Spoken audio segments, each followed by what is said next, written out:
بسم الله الرحمن الرحيم والنازعات غرقا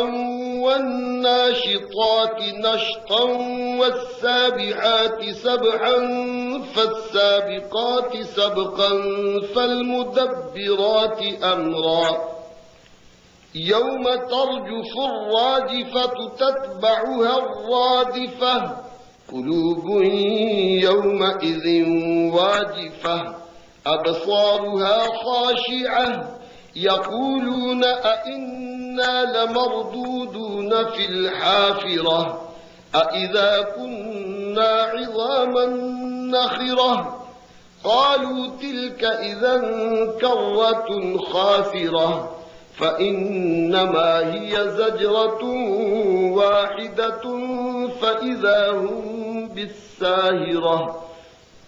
هل أتاك حديث موسى إذ ناداه ربه بالواد المقدس طوى اذهب إلى فرعون إنه طغى فقل هل لك إلى أن تزكى وأهديك إلى ربك فتخشى فأراه الآية الكبرى فكذب وعصى ثم أدبر يسعى فحشر فنادى فقال أنا ربكم الأعلى فأخذه الله نكال الآخرة والأولى إن في ذلك لعبرة لمن يخشى أأنتم أشد خلقا أم السماء بناها رفع سمكها فسواها وأغطش ليلها وأخرج ضحاها والأرض بعد ذلك دحاها أخرج منها ماءها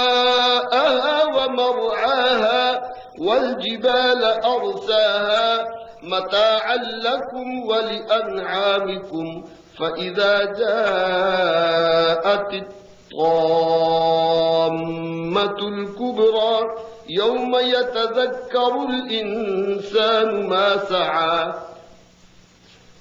وبرزت الجحيم لمن يرى فأما من طغى وآثر الحياة الدنيا فإن الجحيم هي المأوى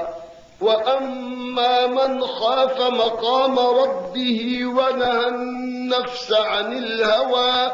فإن الجنة هي المأوى يسألونك عن الساعة أيان مرساها فيم أنت من ذكراها إلى ربك منتهاها